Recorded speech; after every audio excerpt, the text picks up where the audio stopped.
way that we are told, Tache is what we call the sweat lodge. Tache, che means grandfather. Ta means among. So the name that we give to the sweat lodge is Tache. So it is that it is sitting with the old people, your grandparents, your grandfathers, all the way back in your among your people.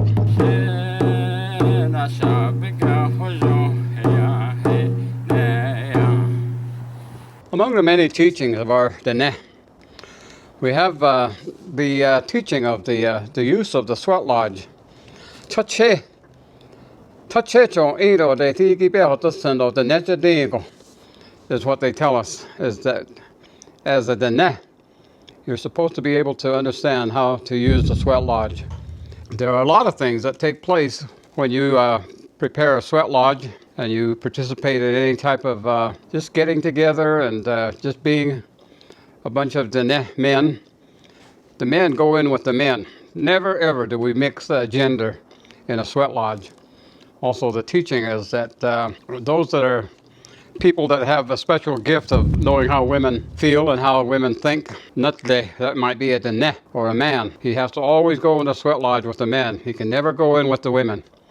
And the same thing with a woman. If a woman has the understanding and thinking of a man, she still is a woman, and she must go into the sweat lodge with the women. And that's the way that it is because of the teaching, sacred teaching of male and female. And so the preparation of a sweat lodge, if you haven't got one, they say that you're supposed to cut the wood and do all of the construction of the sweat lodge and use it the same day. And the use of the sweat lodge is to be done only during the daytime hours when there's the sun's over in the sky. And you can never, and they're not supposed to do sweat lodge at nighttime. So the teachings are very strict in many ways in the things that we do with the sweat lodge and the things that are taught to us in a sweat lodge. The idea of being in a sweat lodge with your relatives, male relatives, is that they teach you the sacred teachings and that can't be discussed outside of the sweat lodge. And so there are many things that we can't discuss outside of the sweat lodge. But here at the Navajo traditional teaching, we share the things that we are allowed to share outside of the sweat lodge setting. But in the sweat lodge, of course, you learn a lot of songs and the prayers, ceremonial prayers, and the ceremonial procedures, and that for the various different ceremonies. And the discussion usually is that this song was sung for the first time on this occasion. And then they sing you the words and then teach you about what the song means. And there's usually 4 parts to a song. And when you prepare a sweat lodge, it's you have hot rocks in there. You don't ever use river rock. You can use other types of rock that have no danger of water splashes on it, that it doesn't explode or anything like that. And the rocks are set into the sweat lodge right by the entryway. As if you're sitting at the back of the sweat lodge on the west side, the stones are set right by the doorway to the north in the sweat lodge. So after you put the rock in there, you let it kind of heat up for a while. The entryway is usually covered with a blanket or a rug or maybe even a skin. But anyway, some material to keep the interior of the sweat lodge hot. And so the way that we do it is actually when we go in, the men have to make certain physical preparations on that. Something similar is done for the women, but I don't know that what it is that they do to prepare themselves to go into the sweat lodge. But the women are different because they have a different biology. The men are different because they are male. And so there are different ways in preparation for the two to enter the sweat lodge. But inside of the sweat lodge, when you go in, you generally sing 4 songs. And it could be any number of songs. And it could be the song that they might be closely related to what is done for inside of the sweat lodge. Or sometimes songs that are sung might be things that maybe someone is learning to be a medicine man, and so they sing songs on that.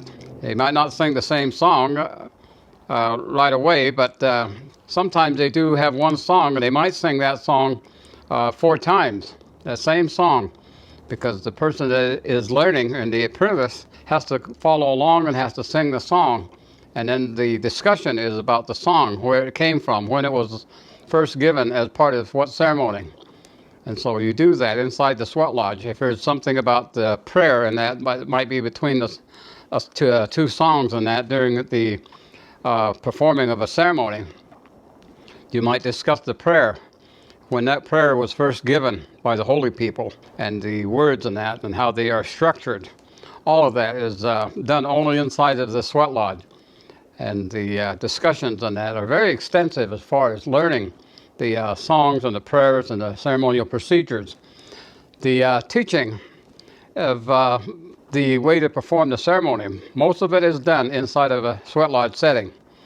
And then of course, the songs and the prayers and the procedures and that for performing the ceremony, most of that as a man, as a male, that's where all of that instruction is given. And then the 4 songs and that are sung. After you've sung those, there's discussion for a period of time, and then you exit the sweat lodge. When you sweat and you're outside of the sweat lodge, you put dirt all over you, and you rub the dirt off on that, and then you kind of just lay around and kind of cool down a little bit and drink some herbs or something. And the herbs that most generally you can use is the sage tea. But sometimes there are other types of herbs in that can be used as well. And I was thinking the other day that the seasoning, oregano, has very much the fragrance and even the taste of what we call in our language ketlo. Ketlo is an herb. And if you mix that with sage and oregano, you probably will have a good combination of an herb to use to drink and make a tea. Well, you don't have to boil it. You can just take water and put the sage in it, just a small handful, a palmful, and then just a little bit of oregano. And that's something you can use as a tea to drink before you go into a sweat lodge. But it is that you drink some tea, some of that sage tea, and you go in again. And again, 4 songs are sung. And these might be different songs of the ceremony, like I was saying. And then, of course, there's prayers in that are taught. If the song is sung, then if there's a prayer that follows that, then the prayer is discussed. And then they sing another song, and then so on, until all 4 songs are sung. And the ceremonial songs are set, and they have pretty much 4 parts, and that to the songs. The prayers are also set where they are in 4 parts.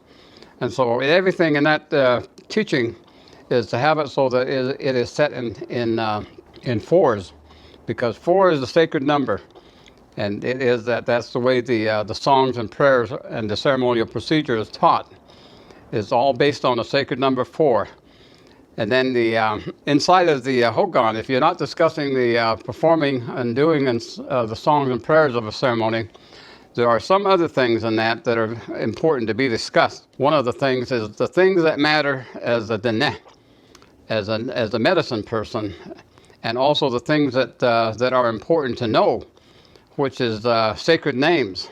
Now, when I went into the sweat lodge, that's where I received my sacred name, and my sacred ceremonial name was given to me, and it was explained to me about my name.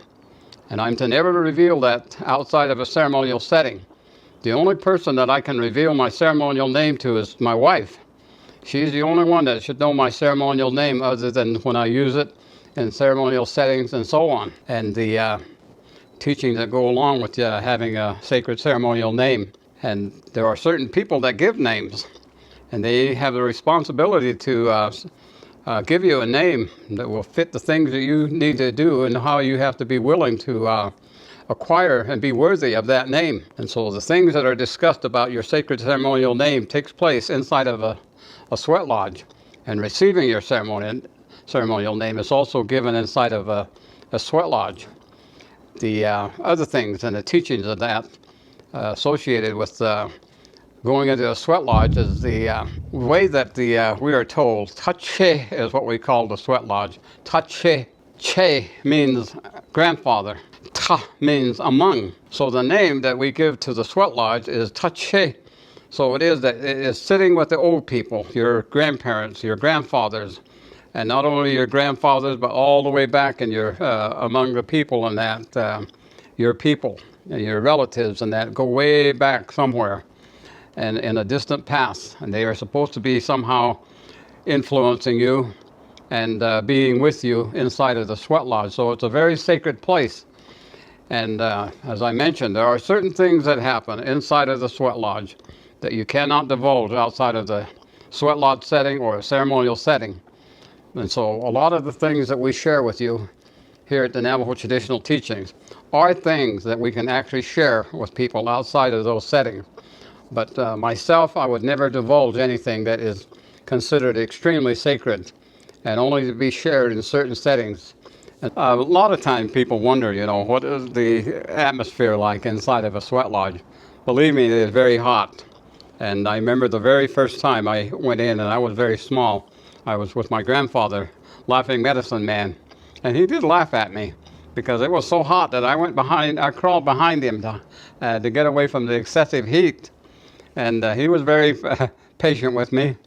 And he would even have allowed me to get out and get out of that hot sweat lodge, but he didn't. He left it up to me. The interior of the sweat lodge is very dark. It's completely dark. And so all you can hear are the voices of the fellow men that are in there with you. And when you blow on yourself, it is just like a hot steam blowing on your hide, on your skin. And temperature-wise, I wouldn't be able to tell you how hot it is, but it is probably over 115, 130 degrees maybe, but it is very hot. And when you come out, of course, you're very grateful to drink the herbs and to put the soil on yourself, the dirt on yourself, and to sit in the shade and take deep breaths and kind of ponder the things that you were told inside, so you can kind of, when you go in again, you have some questions on that you might have thought up. And so when we go back in there, and we repeat the process of going into the sweat lodge 4 times. And 4 times you go in, and after probably going in twice, they put some more hot rock in there and get really hot. And the interior of the sweat lodge is very, very hot. And the traditional thinking of it is that it is to purify your spirit, to purify your mind, to purify your emotion, to purify your body, and that. And so there's a very special purpose is the cleansing and that. And they recommended that you at least go to sweat lodge, as often as you can. And the other thing is that when you go to do certain things, when you're going to go do a certain ceremony, or even when you're going to go hunting, or even when you're going to enter a new stage of your life from going from a boy becoming a man, that is also a time when sweat lodge is done. Or when you prepare your medicine bundle and you're going to finally be able to conduct your ceremony for the first time, you go into and do a sweat lodge ceremony for yourself, and the other man will help you, of course. There are certain things that times that you do it. Sometimes when you go into the military, or even when you go off to school or something, that sweat lodge is used to kind of prepare yourself spiritually, emotionally, mentally, and physically to go and seek an education or some kind of a trade school career or military, or even the time when you are going to get married, and the teachings and that associated with a person being a married individual, that there are some great responsibilities that are shared and taught to you while you're inside of a sweat lodge. And those are the things that we're told.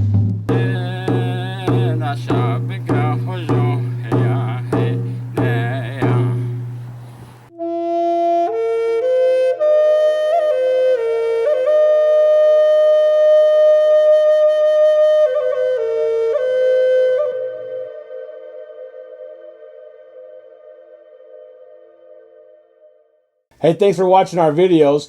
If you like what you see, don't forget to subscribe and hit that notification bell so you never miss one of our uploads. Also, head over to our website, NavajoTraditionalTeachings.com. Sign up for our email list. Okay.